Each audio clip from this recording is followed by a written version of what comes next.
Et toi, tu es décoratrice d'intérieur, Samira? Oui, je suis décoratrice passionnée surtout d'intérieur. Et mesdames, messieurs, elle n'est pas décoratrice, elle est décoratrice passionnée. Voilà. J'aime bien préciser la passion parce que ça concerne, c'est pas, parce qu'on dit décoratrice d'intérieur, c'est quelque chose qui se base, ok, j'entre là et je vous dis faites ci, faites ça, je peux faire ci, voilà. Mais la passion, ça vient, je vous propose comment vous pouvez vous plaire à travers vos idées, à travers votre personnalité. Vraiment, c'est ça le but, c'est pas juste de copier-coller ce que vous allez voir, vous dites, ok, je veux ça, mais c'est quoi ta personnalité, c'est quoi tes types de couleurs, c'est quoi ton environnement, qu'est-ce qui te plaît. C'est à ça que je m'adapte, c'est pour ça que je lui parle de passionné, parce que moi c'est pas copier-coller ce qu'on voit, voilà, c'est s'adapter à la personnalité de la personne qui va être dans cette habitation là ou bien cet environnement. Donc tu ne te libères pas d'un client simplement, mais tu entres dans ce qu'il veut. Exactement, j'entre dans son environnement, j'entre voilà dans tout ce qui le captive, quoi, voilà. Et bon, pas que d'intérieur, c'est précisé comme ça parce que actuellement c'est plus l'habitation, c'est plus les bureaux, tout, mais il y a aussi extérieur, pourquoi pas. Donc événements et tout. Événements aussi, voilà, mais là c'est plus ou moins parallèle, comme je dis, c'est la passion, donc tout ce qui me plaît, tout ce qui est d'embellir, tout ce qui est d'apporter une touche personnelle, voilà. Je suis là. Donc, est-ce qu'on peut décorer un individu? J'ai l'impression que j'ai besoin de décorer. J'allais venir là, j'allais dire, je suis un peu multifonctionnelle. Donc, je suis vraiment passionnée. Déjà, je suis d'une mère styliste couturière. Donc, ma mère, à la base, elle ne cousait pas que des habits. Elle va faire les rideaux, la tapisserie, la literie, tout ça. Donc, c'est comme ça que ça a commencé à naître. Et après, chez nous, on était du genre... vous connaissez le fait qu'on a peut-être Inéo comme ça et tout. Ma mère, elle est déjà en train de trafiquer quelque chose. C'est comme ça que j'ai commencé à développer ma passion de toucher à tout ce qui est voilà, dans la maison, tout ce qui est une ampoule, remplacer. La passion a fait Samira oublier qu'elle doit parler dans le micro. Elle est passionnée. Je l'ai déjà dit. Elle est passionnée, elle est vraiment passionnée. Bon, après ça bloqué. Oui. Bon, c'est pas grave. Donc, comme j'étais en train de dire.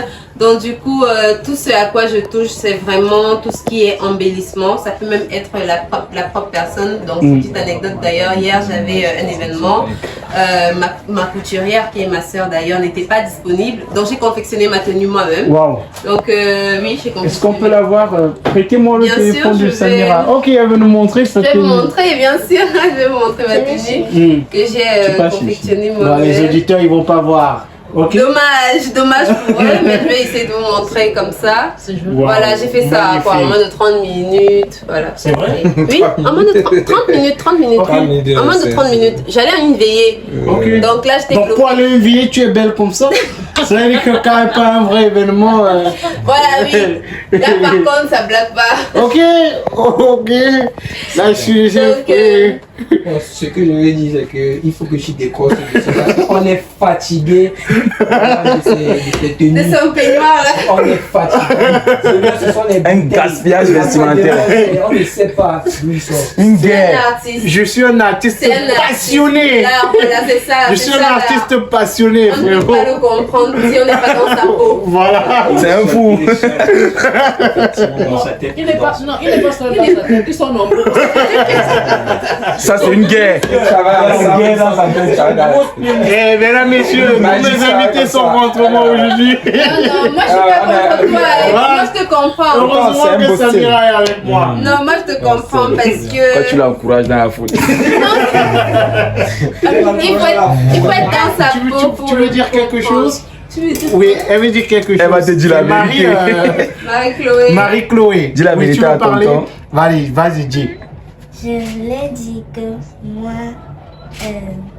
j'aime bien comme il est habillé. Voilà. Les enfants ne montent pas. Voilà. On dit que la vérité vient de la Marie-Chloé. C'est sûr. Il n'a rien promis. C'est un clin d'œil qui a vu. C'est un clin d'œil. Des enfants, voilà. Un clin d'œil peut suffire. Avant la tu avais encore vu ça. Basmati est passé.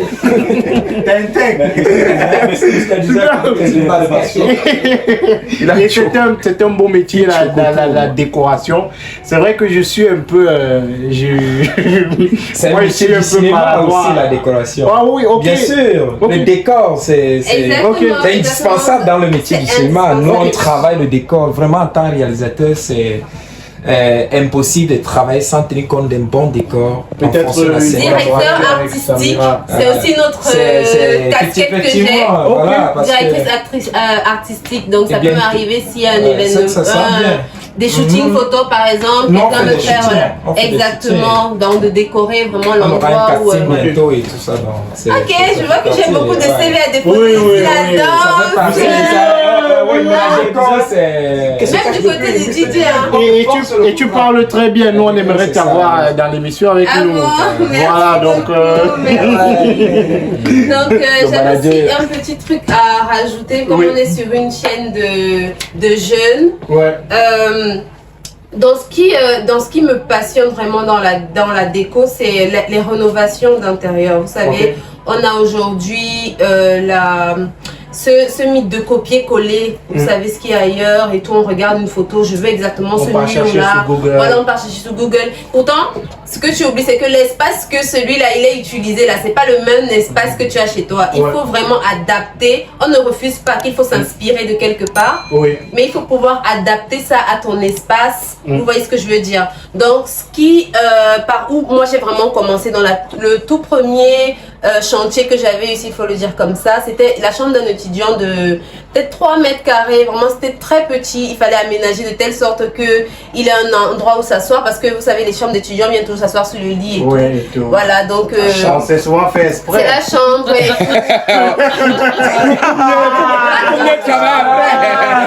Non, malheureusement, toujours. On a toujours travaillé comme ça. Et après, voilà, Magie en sait quelque chose. Magie en sait quelque chose. Une étudiante. Oui, mais on parle d'un étudiant. Je n'aimais pas que les gens s'asseyent sur On parle d'un étudiant ici. On casse la chaise. Non, quand tu es une étudiante. On parle d'un étudiant. Nous sommes étudiants. Voilà. Il n'y a pas de chaise chez nous. Donc je vous donne un petit exemple d'article que je dessine, parce qu'après je dessine mes propres articles à confectionner, soit en menuisier, soit voilà.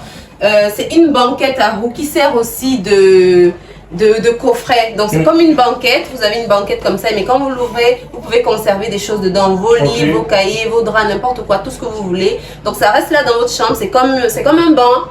C'est posé là, mais ça vous sert en même temps de conservation.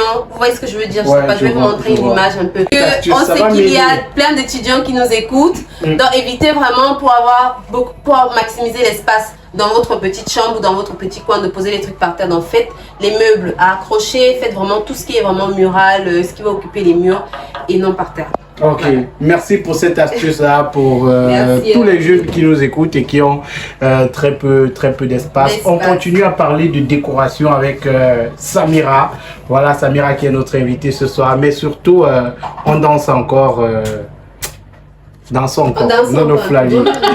Il faut que ça change. Et musique.